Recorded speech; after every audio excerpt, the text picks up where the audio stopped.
This story is called Blinky Bill's Adventures. You can read along with me by following the words in your book. You will know when it's time to turn the page when you hear this little melody.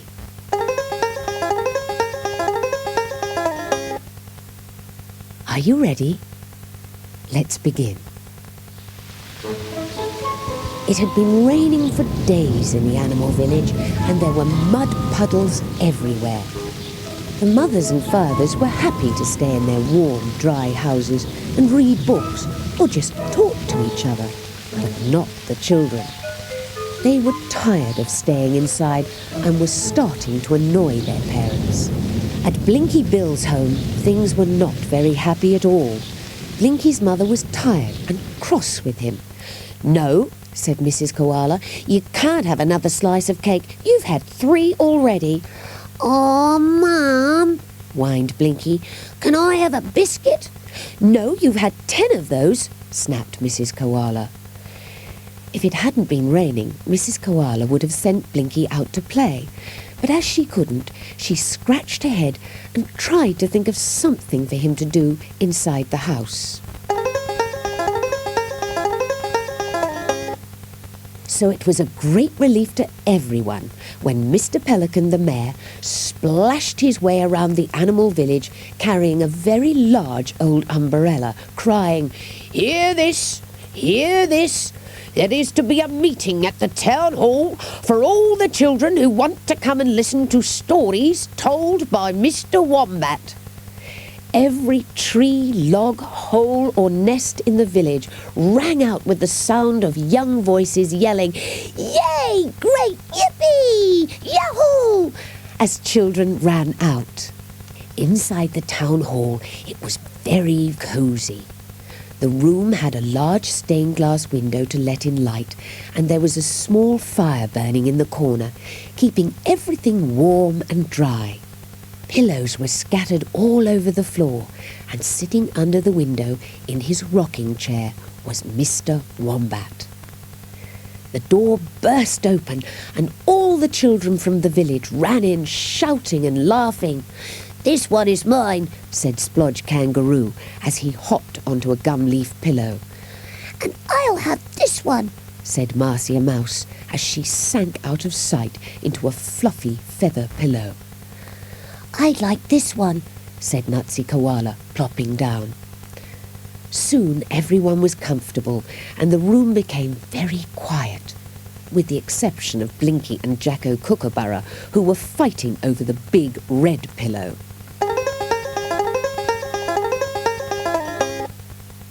"Quiet, please," said Mr. Wombat, glaring at Blinky and Jacko. Blinky sat down to share the pillow with Jacko and asked, "Which story are you going to tell us first, Wombo?" "Don't call me Wombo. It's Mr. Wombo to you, Blinky," said Mr. Wombat. "The first story will be one about a cheeky young koala." Blinky went red in the face as all the other animals laughed. Then Wombo started to tell the story. "There was once a cheeky koala named Blinky Bill. On this particular day, Blinky was in trouble because he had climbed up into Mrs. Cockatoo's nest and painted scary faces on her eggs. When Mrs. Cockatoo found out, she wasn't pleased and she went looking for Blinky. Blinky was hiding in a clump of grass down by the creek, and as he was lying there, all kinds of insects hummed, crawled and flew past. "Where are you going?" called Blinky to a group of young grasshoppers that were hopping past. "We're going to the frogs' picnic," the grasshoppers called back. "I can hide from Mrs. Cockatoo at the picnic," thought Blinky, as he ran to the swamp where the frogs lived. When Blinky arrived, he saw all the mother and father insects and frogs sitting on a log, eating and drinking and watching the young ones play beside a pond. The little frogs were playing leapfrog and a game called Stacks on the Mill. where they all piled on top of one another until they had the highest stack of frogs possible. The grasshoppers were playing cricket, and a group of young ladybirds were dancing in a circle and singing. Blinky sat down beside the pond and watched, because he was too big to join in their games. "I know a game we can all play," said Blinky out loud, "and it needs a big person in it, like me." He reached over and picked up a page of an old newspaper that some careless human had thrown away and started to fold it. All the young frogs and insects crowded around to watch.